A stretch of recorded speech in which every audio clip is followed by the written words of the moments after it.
Welcome to a quick conversation with Luci. That's what I call these snippets, these 10-minute videos. Um, Happy Thursday. I hope that you're having a great day. We're very close to the weekend. But I wanted to take 10 minutes to talk to you about safe spaces, the importance of creating safe spaces, and what are safe spaces. So remember, we need safety in order to function in a healthy way. We need safety to thrive. We need safety like the way our body needs water. We also need safety. It helps us not just survive, but to thrive.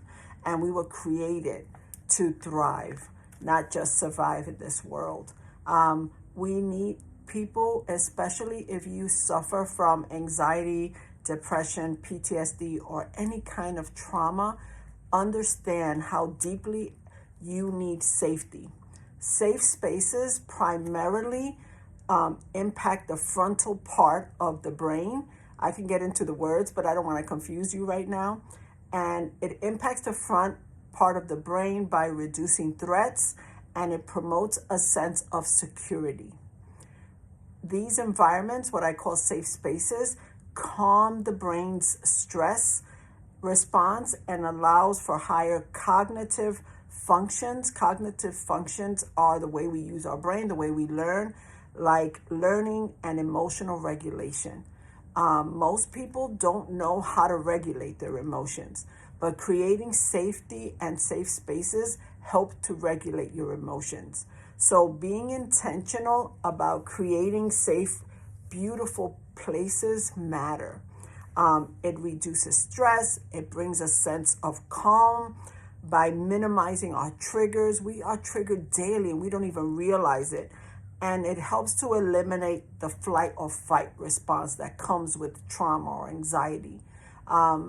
So safe spaces also allows our nervous system to remain calm and promote a sense of security. Our brain responds to beautiful places. It responds to beautiful things. It brings calm. When you go to a beautiful beach or take a walk in nature, you already feel this sense of calm because our brain responds to beautiful things. So it has the same effect, the opposite effect to chaos, to clutter, to dirt. It does the opposite. So your environment matters, your home matters, and your home should be a safe place. And even if it's the whole home is not a safe place, you can still create safety in corners, in rooms for yourself to reduce stress, to reduce trauma responses. So you have to be intentional about creating safe spaces. I always tell all my clients, you should have a safe space in your home. And so some people have a very small home or they don't have a whole room they can work with. I always say, start with a corner. Take a corner in your home and say, this is my safe space. Some clients I've worked with don't have a corner and they've literally made their safe space a closet, Whatever, if you have a corner, if you have a room, if you have a closet, find a corner for you, something that you're going to label, that you're going to call your safe space, and be intentional. I love to live from a place of intention, so I'm inviting you to be intentional. It means to do it on purpose, to care enough to be present to do this. So I want you to be intentional about creating a safe space. So a corner in your home. A space that's going to be only yours. I remember when I was raising my children and I had 3 kids back to back. So I always joked and said I had triplets. So of course I didn't have a lot of space because their toys took over the space. Any extra room was theirs. I didn't have a lot of room. But I remember what I did have in the apartment was a corner in my living room. And I was intentional to create this corner that was just going to be mine. And it was a tiny corner. And I remember teaching my kids, as little as they were, this is mommy's corner. So you don't touch this. You don't come here. this is mommy's corner. And they would repeat after me, mommy's corner. I said, yes, this is mommy's space. And I've always been intentional to create a space that was just mine, that was just my safe space. So find a corner. It could be a room, like I said, or it could be a closet. Some people are blessed to have a whole room, and if you do, awesome. And in that corner, you need to get a chair. Put a chair in that corner. It can be a secondhand chair. I remember when I did my first corner, it was a wicker chair, and I love wicker. So rattan, I created, and it was a secondhand. It was used. I found it, I think it was for $5, and I painted it white and got a cushion for it, and that's what I use in my space, safe space. So don't think you have to go out and buy an expensive chair or recliner. Start with just a chair. That's very important. But you do want to get something that is not uncomfortable. You want to get something that it can be comfortable. So get a chair. Lighting is very important.